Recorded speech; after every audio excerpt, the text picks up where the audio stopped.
مسئلہ ابھی میں سمجھ نہیں پایا سر، آپ سے میں تھوڑی سی اس کی وضاحت چاہتا ہوں.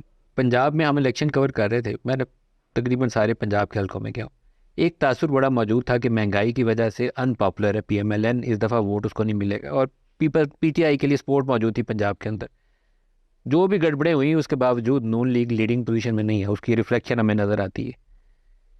شہباز شریف اوپر کیسے آئے پی ایم ایل این کی چوائس میں ایز پرائم منسٹر؟ تھوڑی سی اس کی روشنی ڈالیں. اس سے میں لاتعلق ہوں، کیونکہ میں اپنا ایک پوزیشن لے چکا ہوں کل، اور اب میں ان باتوں پہ کیوں ڈسکس کروں، ان پہ کیوں میں فریق بنوں.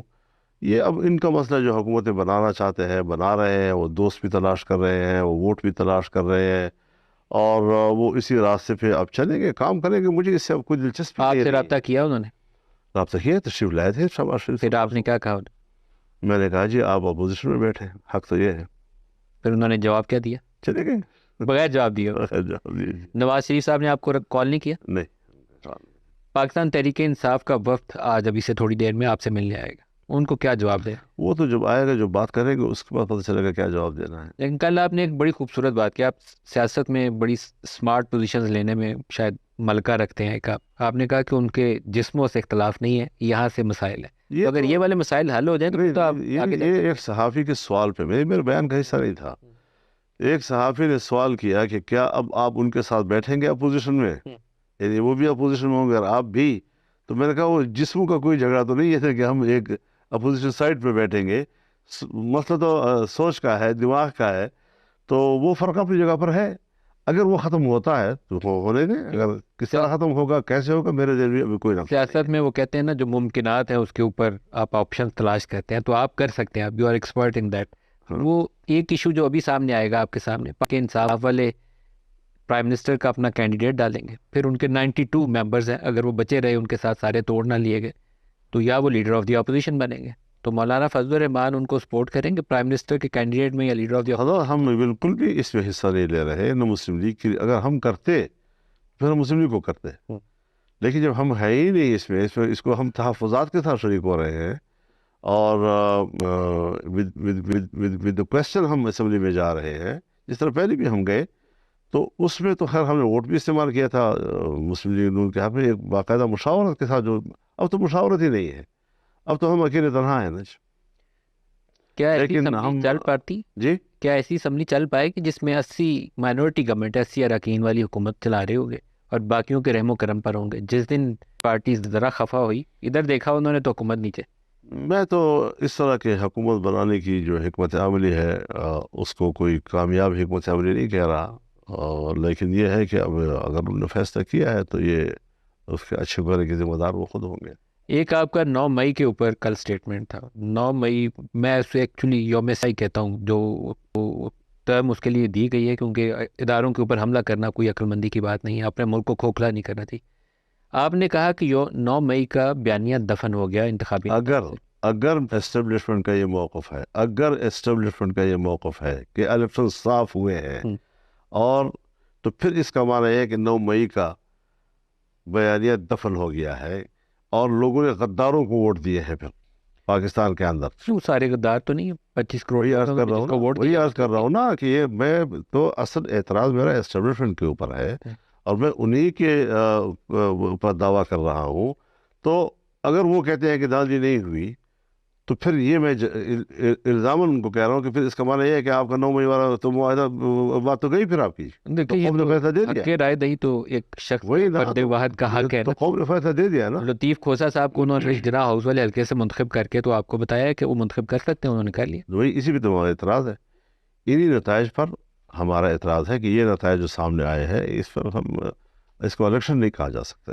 9 مئی سے ہم کیوں تکلیف دیتے ہیں؟ ہم گلی گلی کوچوں میں پھر رہے ہوتے ہیں، گھر گھر کا دروازہ کٹکھٹا رہے ہوتے ہیں، محلے داری میں ہماری مخالفتیں ہوتی ہے، کوئی ادھر کھینچ رہا ہے تو کوئی ادھر کھینچ رہا ہے، دشمنیاں مول لیتے ہیں، کہیں پر فائرنگ ہو جاتی ہیں، لڑائیاں ہو جاتی ہیں، پیسہ خرچ ہوتا ہے لوگوں کا، اور یہ سارا ایکسرسائز نتیجے میں یہ کہ جو وہ چاہیں وہ اسمبلی میں آئیں گے.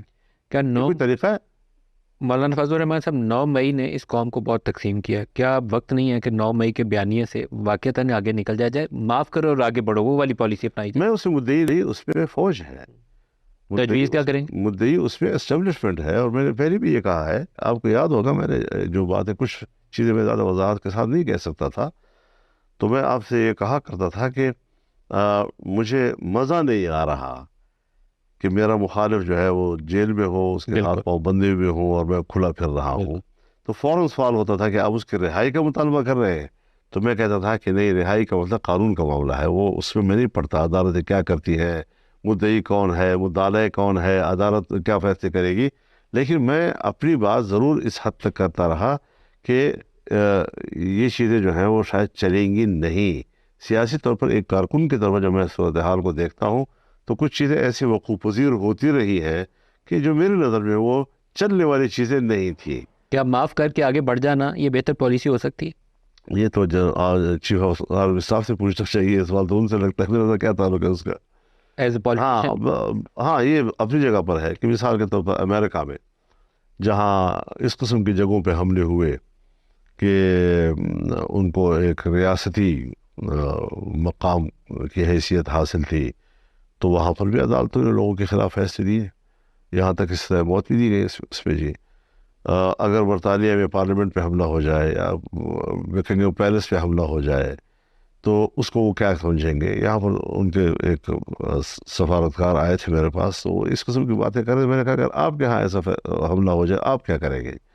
تو جہاں تک تعلق ہے ریاست کا، ریاستی اداروں کا، ہمارے دل میں ان کے لیے احترام ہے۔ سیاست میں کیوں آتے ہیں؟ ہم ان کا احترام کریں گے، وہ ہمارا احترام کریں، ہم ان کو سپورٹ کریں گے، وہ جمہوری نظام کو سپورٹ کریں، لیکن یہ کہ مداخلت کر لیں، اگر میرے پاس اتنا ذرا بھر کا بھی اختیار نہیں ہے کہ میں کسی ایک عام فوجی سپاہی کے بارے میں کوئی رائے دے سکوں ان کو، اور یہ پھر مداخلت تصور ہوگی اور یہ قانون اور ان کے نظام کے خلاف ہوگی، تو کیا یہ سیاست کی دنیا میں کوئی نظم و ضبط کی ضرورت نہیں ہے؟ کوئی آئین نہیں ہے، کوئی قانون نہیں ہے یہاں پر؟ مولانا فضل الرحمان صاحب، ایک چیز جو شاید ایک پاکستانی قوم کو اس وقت بہت تقسیم کر رہی ہے، وہ عمران خان کا وہ بیانیہ تھا جو ان کو حکومت لیتے وقت سے پہلے سے ہی انہوں نے اسٹیبلش کرنا شروع کر دیا، اسٹیبلشمنٹ اس کو سپورٹ بھی کرتی تھی کہ ان کے علاوہ سارے چور ڈاکو ہیں۔ ابھی وہ جیل میں، لیکن بیانیہ تقریباً ابھی بھی اسی کے اوپر ہے کہ پیپلز پارٹی سے بات نہیں ہوگی، نون سے بھی نہیں ہوگی، ایم سے بھی نہیں ہوگی۔ سیاسی طور پر مجھے یہ بہتر آپشن نہیں لگتی، پیپلز پارٹی سے بات کر کے مجھے نہیں معلوم کہ انہوں نے یہ بات کیوں کہی ہے، کیونکہ میرا تو ان سے کوئی رابطہ نہیں ہے، اور نہیں ہمارے اندر کوئی ایسی انڈرسٹینڈنگ ہے کہ میں ان کے فلسفے کو سمجھ سکوں، ان کی بس حکمت عملی کو سمجھ سکوں۔ تو یہ انہوں نے کیوں کیا ہے اور کس طرح انہوں نے اس کو طے کیا ہے، یہ تو انہیں سے پوچھا جا سکتا ہے کہ انہوں نے یہ بات کیوں کہی ہے۔ لیکن یہ ہے کہ بات چیت تو دنیا میں چلتی رہتی ہے، بات چیت میرے پاس شہباز شریف صاحب وغیرہ آئے تھے، تو یہ تو نہیں کہ انہوں نے مجھ سے ملاقات کی، احترام اپنے دل میں نواز شریف کو بہت احترام کرتا ہوں، اب بھی احترام کرتا ہوں، آئندہ بھی احترام کروں گا، بڑے اچھے مراسم ان کے ساتھ میرے رہے ہیں، مل کر کام کیا ہے ہم لوگوں نے، تو جو اچھا وقت کسی کے ساتھ آدمی گزارے تو پھر زندگی بھر اس اچھے وقت کی قدر کرنی چاہیے۔ کیا نواز شریف پاکستانی سیاست میں ابھی ریلیونٹ ہے یا ریلیونٹ ہو جائیں گے؟ میرے خیال میں وہ پاکستانی سیاست کا حصہ ہیں، اور پاکستانی سیاست میں ان کو رول ادا کرنا چاہیے، ان کا حق بنتا ہے۔ میں اصول سے کبھی اختلاف نہیں کروں گا، اصول اپنی جگہ پر جو میرے لیے ہے وہ ان کے لیے بھی ہوگا، جو اپنے لیے پسند کرتا ہوں دوسرے کے لیے بھی پسند کرتا ہوں۔ میں مسلم لیگ نون کے ساتھ، تو میں نے آپ نے دیکھا کہ میرے بھی بیان آپ دیکھیں نا جی، کہ میں نے کسی کو نہیں کہا کہ آپ اپوزیشن میں آ کر بیٹھے، میں نے صرف مسلم لیگ سے کہا کہ آپ ہمارے ساتھ اپوزیشن میں بیٹھے۔ یہ پارلیمان کا مستقبل کیا ہوگا؟ چلے گی؟ پارلیمان نہیں ہے جی، پارلیمان کی کوئی حیثیت نہیں، اہمیت ختم ہو گئی اس کی، میری نظر میں ختم ہو گئی۔ اور جس پارٹی کے بلے کا نشان بھی لیا اور وہ لیڈنگ پارٹی ہے اس وقت سب سے زیادہ نشستوں کے ساتھ، اس کو ہم باہر رکھیں اور باقیوں سے حکومت بنوائیں تو پھر کیا ہوگا مستقبل؟ مطلب یہ کہ پارلیمان نہیں رہا جی، اب ٹھیک ہے، ایک حال میں ہم سب بیٹھیں گے، مراعات انجوائے کریں گے، اور بس اس سے زیادہ کوئی حیثیت نہیں اس کی۔ فیصلے کہیں اور سے آئیں گے، پالیسیاں کہیں اور سے آئیں گی، ہم بیٹھے ہوئے جو ہے وزیر اعظم بھی کہلائیں گے، اور لیڈر آف اپوزیشن بھی کہلائیں گے، اور وزیر بھی کہلائیں گے، اور اسپیکر بھی کہلائیں گے۔ عمران خان کی حکومت کو ہائیبریڈ نظام کہا گیا تھا یہ کیونکہ اس سے ڈبل ہے، یہ ڈبل یہ ڈبل ہے، ہائیبریڈ پلس ہو گیا، یہ ڈبل پلس ہو گیا جی۔